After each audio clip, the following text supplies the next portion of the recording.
Welcome to a Friday edition of Autoweek TV. We know you're raring to go and get the Labor Day weekend underway, so we'll make this a quick lap around the auto world. Here's what's going on.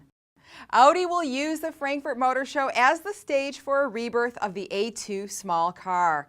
Production of the first generation A2 stopped 6 years ago. The new A2 picks up on its key trait, a lightweight body that makes extensive use of aluminum and adds in an electric drivetrain. It seats 4 and is also designed to use a range-extending hybrid powertrain like the one used in the Chevy Volt. The Frankfurt car is a concept, but Audi says it will put this A2 into production. The redesigned Ford Focus is off to a fast start, but the enthusiast in the crowd, that would be us, is still anxiously waiting for the rocket version, the Focus ST. So Ford is going to start using the Focus page on Facebook to post updates as the 246 horsepower ST finishes up its development and heads for production next year. If you want to follow along, point your web browser to facebook.com/Ford Focus. Mitsubishi is closing the book on the 22-year run of the Eclipse Coupe.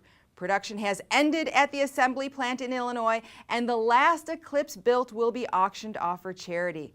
It's the only one built with the SE trim package. Mecum Auction will sell it on September 17th during the St. Charles auction in Illinois. The proceeds will be given to the Red Cross to be used for Japan earthquake relief. Go to mecum.com for more info or to register as a bidder. All right, let's head into the holiday weekend with a look at one of the more unique events held during the recent Pebble Beach Concours weekend. Here's West Coast editor Mark Vaughn at the Concours d'LeMons. As the old saying goes, when life gives you lemons, have a car show. The annual Concours d'LeMons is a celebration of the world's ugliest, worst-selling and/or generally most vile wheeled eyesores ever hit with the ugly stick. After more than 50 years of the Pebble Beach Concours, which celebrates automotive beauty and elegance, something on the opposite end of the spectrum just had to happen, eventually. The 2011 edition of the Concours d'LeMons. It's our third year.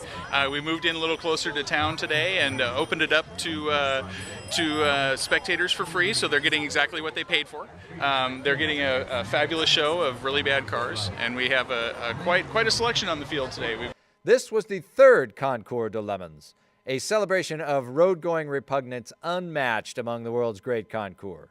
This year's aberrance was held at a new location, the much smaller but more centrally located Laguna Grande Park in Seaside, which was, perhaps appropriately, covered with goose poop from the many fowl that frequent the venue the rest of the year. Consider the camouflage stretch limo built for screen siren Roseanne Barr in 1993. Lasky Coachworks of Hollywood painted it in camo good enough for the survivalist with class to attend his or her prom, reunion, or secession convention. The car also makes noises on command. And then this is the ice cream truck.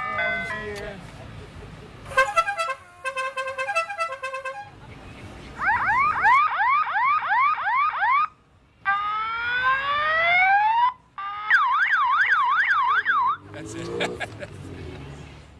It's for sale, too, a bargain at only $8,000. Next to the limo was Gary Lieb's Alan Kulwicki tribute Hooters-sponsored Ford Tempo. There's a cultural thing. When we were back east, this wasn't the Hooters car. This was, oh, we liked Alan Kulwicki. It was a shame car rather than, oh, look, it's the Hooters car. So they had a lot of fun. They take it seriously. They're very serious about it. Everybody was pretty good except for Talladega, who was like, oh, never mind, we've seen it all. Yeah. And then there were the usual Gremlins, Pacers, Corvairs, and Renault Dauphines, too. And a genuine Tatra graced the Eurotrash section. But it's a good thing. The people get what they pay for. They're getting in free. They get a nice show, and it's a nice day. And that's kind of the idea. And we're having fun with it, and so are the participants and the spectators. And that's the main idea. Start shopping now for that perfect Pacer, and who knows? Next year you may win the coveted Worst of Show. Thanks, Mark. Keep up with all the holiday weekend racing action at Autoweek.com and AutoweekRacing.com. You can also watch our Facebook and Twitter feeds for updates particularly for news about and from the upcoming Frankfurt Motor Show. Like most everyone, we're taking Monday off, so we'll see you back here on Tuesday. Now get out there and enjoy the drive. Thanks for watching today's edition of Autoweek TV. Be sure to catch all the latest car enthusiast news on Autoweek.com, in Autoweek magazine, and in Autoweek's iPad edition.